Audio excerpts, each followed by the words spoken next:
Have you ever heard of Ishmael? He was Abraham's firstborn and a significant figure in the Bible, yet no one really talks about him. He doesn't often get the spotlight. But why? Why is he forgotten? Nevertheless, today, we're diving into his story, and it's full of interesting twists. You wouldn't want to miss any part of the video, so stick with me to the end. Abraham had a big promise from God that he'd be the father of many nations. Even when he and his wife Sarah were pretty old and had no kids, he held on to that promise. But Sarah was running out of patience. So, she hatched a plan to give her husband a child. She took her Egyptian servant Hagar and brought her to Abraham. Back then, it was common for women who couldn't have kids or wanted more kids to give their servants to their husbands so they could have kids through them. Those kids are often raised as the wives' children, not the servants. Unfortunately, Abraham went along with this plan without asking too many questions.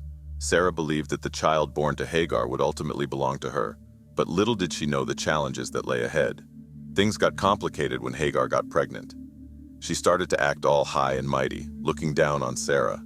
Sarah, already feeling pretty bad about not having kids, got upset about Hagar's attitude. So, in desperation, she cried to her husband, who told her to do whatever she liked to Hagar.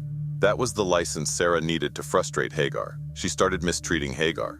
Whatever Sarah did to Hagar, the Bible doesn't spell it out, but it must have been really bad. It hurt Hagar so much that she couldn't take it anymore. She ran away. While Hagar escaped, an angel appeared and told her to return to Sarah. Let's see Genesis 16:7-12. The angel of the Lord found Hagar near a spring in the desert. It was the spring that is beside the road to Shur. And he said, "Hagar, slave of Sarai, where have you come from and where are you going?" "I'm running away from my mistress, Sarai," she answered. Then the angel of the Lord told her, "Go back to your mistress and submit to her." The angel added, "I will increase your descendants so much that they will be too numerous to count." The angel of the Lord also told her, "You are now pregnant, and you will give birth to a son. You shall name him Ishmael, for the Lord has heard of your misery. He will be a wild donkey of a man. His hand will be against everyone and everyone's hand against him, and he will live in hostility toward all his brothers." Hagar went back to Sarah after her escape, but we don't know if she changed her attitude. She stayed with them until she gave birth to her child, and she named him Ishmael, just as an angel had told her to do. Ishmael is a Hebrew name that means God listens, or God will hear. It's pretty symbolic of Hagar's tough situation when God gave her that name for her son. You see, God heard Hagar's cries and gave her Ishmael as a kind of comfort. Years later, when Abraham was around 99 years old, God called him to get a bit closer in his relationship with him. That's when God told him to circumcise himself and all the males in his household. Ishmael was about 13 at this point, and he got circumcised too. Ishmael played a significant role in Abraham's life.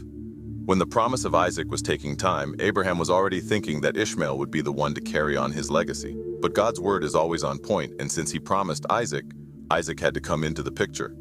So they finally had Isaac when Abraham was 100 years old and Sarah was 90. You'd think Isaac's birth would bring the family closer, right?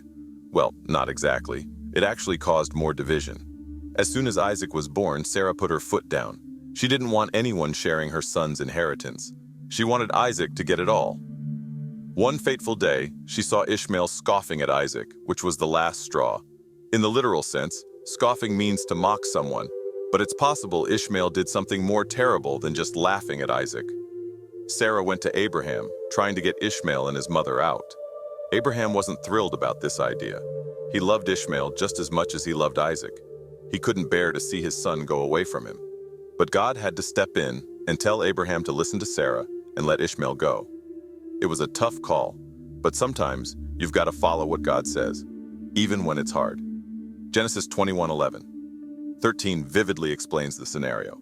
Let's check it out. The matter distressed Abraham greatly because it concerned his son. But God said to him, "Do not be so distressed about the boy and your slave woman. Listen to whatever Sarah tells you, because it is through Isaac that your offspring will be reckoned. I will make the son of the slave into a nation also, because he is your offspring." But that's not the end of Ishmael's story. After leaving Abraham's home, Ishmael and his mother Hagar found themselves in a tough spot in the desert. They ran out of water and were facing a terrible fate of dying from thirst. Hagar, as any mother would, couldn't bear to see her child in that condition, so she sat far away from him and wept. Ishmael wept too, and it's worth noting that his name means God hears. And in this moment, God did indeed hear their cry.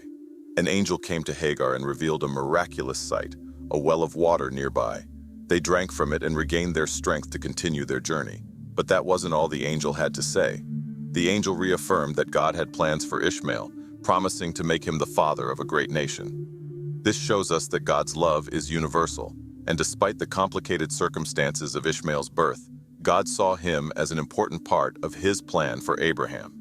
He received a portion of the blessing and a destiny to become a great nation, as mentioned in Genesis 21:17. As it often goes with God's prophecies, they tend to come true, and Ishmael's story is no different. In Genesis 25, we learn that Ishmael had 12 sons and 1 daughter.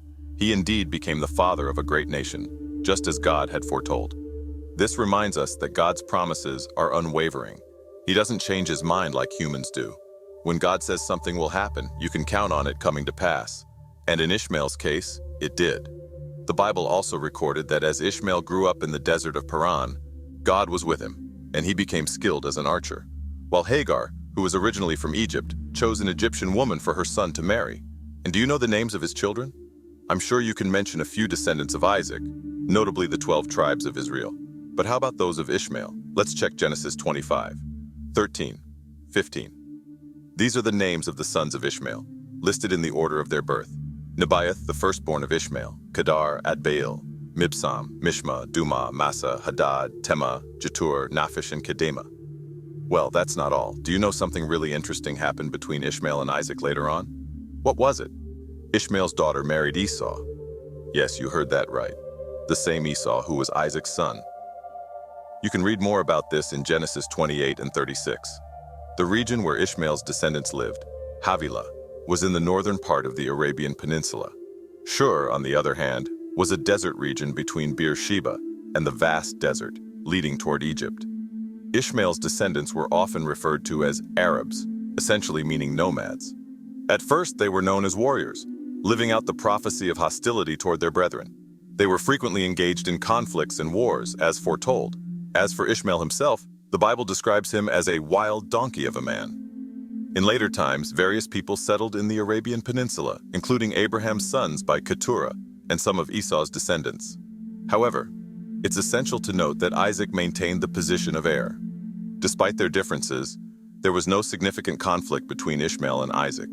In fact, they joined together to bury their father Abraham. However, their descendants weren't as peaceful.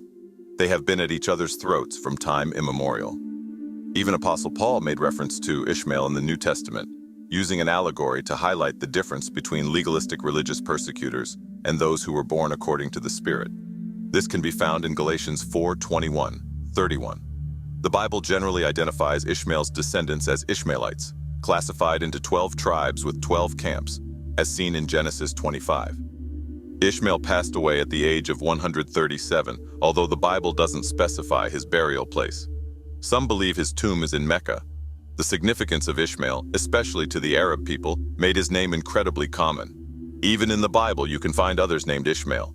The Arabs consider Ishmael a prophet and messenger sent by God, and they believe to be his descendants.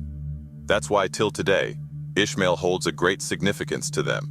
That concludes our journey into the story of Ishmael, the often overlooked son of Abraham.